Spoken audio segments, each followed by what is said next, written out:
حضرت be be Fatima سلام اللہ علیہا نے رسول اکرم صلی اللہ علیہ وآلہ وسلم سے ان افراد کے بارے میں سوال کیا جو نماز کو اہمیت نہیں دیتے یا نماز کو ہلکا سمجھتے ہیں کہ ایسے لوگوں کے لیے کیا سزا ہے۔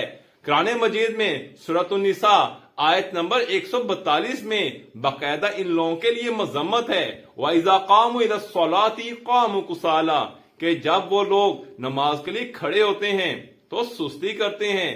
مستدرک الوسائل جلد نمبر 3 میں باقاعدہ یہ حدیث درج ہے کہ رسول اکرم صلی اللہ علیہ وآلہ وسلم نے یہ سن کر فرمایا کہ اللہ تعالیٰ ایسے لوگوں کو 15 عذابوں میں مبتلا کرے گا۔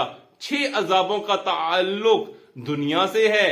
اللہ تعالیٰ ان افراد کے رزق و عمر میں برکت ختم کر دے گا۔ اللہ تعالیٰ ان افراد کے چہرہ کی خوبصورتی کو محو کر دے گا۔ ان افراد کے کام بغیر اجر کے ہوں گے، یعنی ان کو نیک کاموں کا اجر نہیں دیا جائے گا، ان کی دعا قبول نہ ہوگی۔ ایسے افراد کے لیے صالح اور نیک لوگوں کی دعا تاثیر گزار نہیں رہے گی۔ نماز کو اہمیت نہ دینے والوں یا نماز کو ہلکا سمجھنے والوں کو 3 عذاب مننے کے وقت ہوں گے۔ ایسا شخص ذیل و خوار ہو کر مرے گا۔ ایسا شخص اس دنیا سے بھوکا پیاسا رخصت ہوگا۔ نماز کو اہمیت نہ دینے والوں یا نماز کو ہلکا سمجھنے والوں کو 3 عذاب قبر میں ہوں گے۔ اللہ تعالیٰ ایک فرشتے کو مقرر کرے گا جو ان بے نمازیوں یا نماز کو ہلکا سمجھنے والوں سے قبر میں آرام و سکون کو چھین لے گا۔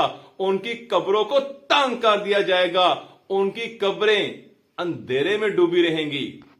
پھر رسول اکرم صلی اللہ علیہ وآلہ وسلم نے فرمایا کہ نماز کو اہمیت نہ دینے والوں یا نماز کو ہلکا سمجھنے والوں کو 3 عذاب قیامت میں ہوں گے۔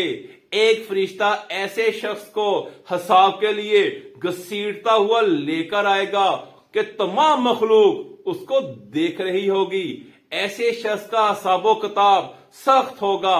اللہ تعالیٰ ایسے شخص کی طرف رحمت سے نہیں دیکھے گا اور اس شخص کو گناہوں سے پاک نہیں کرے گا اور اس کے لیے دردناک عذاب ہوگا۔